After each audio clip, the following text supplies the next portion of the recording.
তবে কি এতদিনে যা জানতাম আমরা সব ভুল? এ কি করে সম্ভব? এই যে অসম্ভব দেখছি চোখের সামনে, তবে কি নতুন প্রজাতির সৃষ্টি হলো?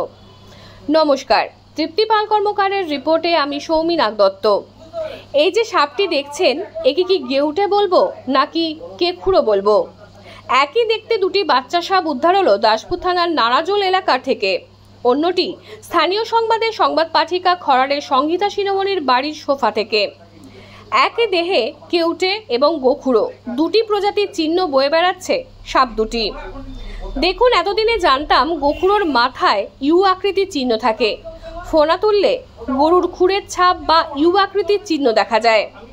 অপরদিকে গেউটের মাথায় থাকে পদ্ম চিহ্ন, গায়ে থাকে ধান ফুলের ছাপ এবং ফোনার একটু নিচে থাকে দুটি সাদা দাগ। এই যে সাপ দুটি উদ্ধার হয়েছে দেখতে পাচ্ছেন, এটি না গোখুড়ো না কেউটে। যারা সাপটি দেখেছেন বা কেউটে গোখুড়োর দুটি সাপকেই ভালো করে চেনেন, তাদের অনেকেই বলছেন হয়তো গোখুড়ো কেউটের মিলনে এই নতুন প্রজাতির সাপটির জন্ম হয়েছে।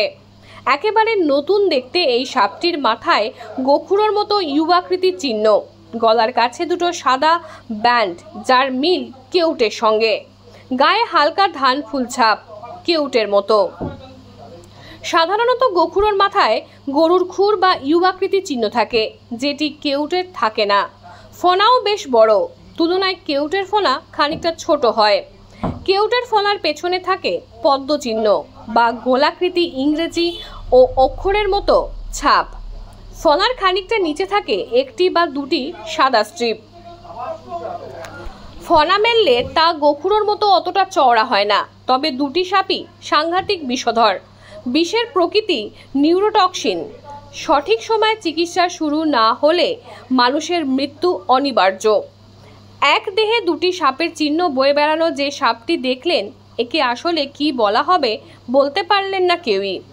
সর্ববিশেষজ্ঞদের বিভিন্ন বই থেকে পাওয়া তথ্য অনুযায়ী প্রাকৃতিক কারণেই কেউটে গোখুড়োর মিলন সম্ভব নয়। দুটি কোবরা হলেও দুটি আলাদা প্রজাতির। কি করে এই অসম্ভব সম্ভব হলো, কিংবা কেউটে গোখুড়োর মিলনজাত এই নতুন প্রজাতির উদ্ভব হলো কিনা, সেই তথ্য নির্ভরযোগ্য সূত্র থেকে পেলে অবশ্যই জানাবো। তবে এই সাপটির নতুন প্রজাতির হোক বা না হোক, বিষের প্রকৃতি কিন্তু নিউরোটক্সিন, সে বিষয়ে কারোর দ্বিমত নেই। এই বিষয়ে দুটি দশকের বেশি সময় ধরে সাপ উদ্ধার করার অভিজ্ঞতা বহনকারী ওয়াইল্ড লাইফ রিকভারি টিমের সদস্য মলয় ঘোষ যা বললেন। আমি একজন উদ্ধারকারী, আর এই উদ্ধারকারী জীবনে 25 বছরে পা দিয়েও আজকে কিন্তু জনগণের কাছে এটি কী সাপ আমি নিজে মানুষকে বলতে পারলাম না। নমস্কার, আমি Malay Ghosh, wild life rescuer. এসেছিলাম নাড়াজলে সাপ উদ্ধার করতে, কিন্তু যে সাপটি উদ্ধার করলাম সেই সাপের মাথার দিক স্পেকটেকেল কোবরা মনে হচ্ছে, কিন্তু বাকি বডি টোটালটাই মনোকোলেট কোবরা। কিন্তু মানুষ যখন জিজ্ঞাসা করছে, আমি কিন্তু সঠিক উত্তর দিতে পারলাম না এটা কী সাপ।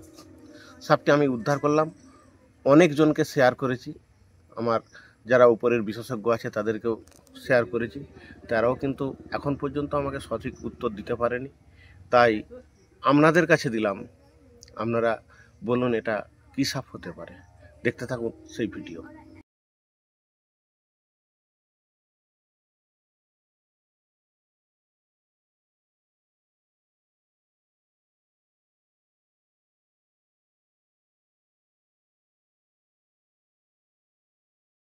ঘাটাল মহকুমার সমস্ত খবর সঙ্গে সঙ্গে পেতে আমাদের এই চ্যানেলটিকে সাবস্ক্রাইব করুন।